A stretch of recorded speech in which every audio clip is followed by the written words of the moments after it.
It's been a year since a young mother was abducted, murdered, her body dumped on the side of the road and burned. It is not a crime we see here often, and it is still unsolved. Tonight we are taking a look back at the Elizabeth Escobar case with the detective determined to solve her murder.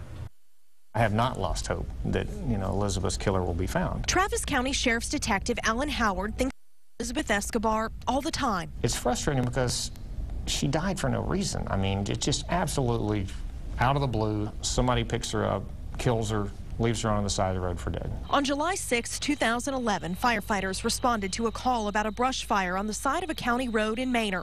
It didn't take long to figure out it was much more than that. A woman's body badly burned in the brush. Elizabeth Escobar was dead, but who put her there has been hard to prove. You want that answer. How did it happen, why did it happen, and who did it? Back in December, the Escobar family spent a Saturday afternoon handing out flyers with Elizabeth's picture in the area near where she disappeared, the Booker T housing complex in East Austin. We just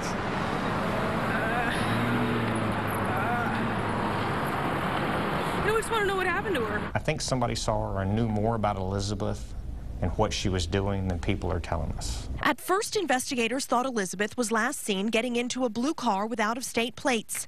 But the investigation took a different turn. She probably got out of that car and got back in another car, not at 1 o'clock in the morning, but more like 3 o'clock in the morning. Adding to Detective Howard's frustration is the fact that the identity of the killer could be somewhere in the forensic evidence. DNA from Elizabeth's body sent to the state DPS crime lab almost a full year ago. The state lab is overwhelmed with every other agency that doesn't have their own lab and has homicides too and sexual assaults, and that DNA is in that lab. So it gets held up there. Howard believes the motive was sexual, but he doesn't think Elizabeth knew the man she got into the car with. I don't think this case will go unsolved. No.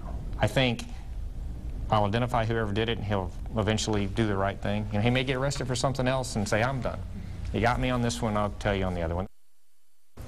Well, investigators need to hear from anyone who might have information in this case, someone who might have seen Elizabeth getting into another car later that morning.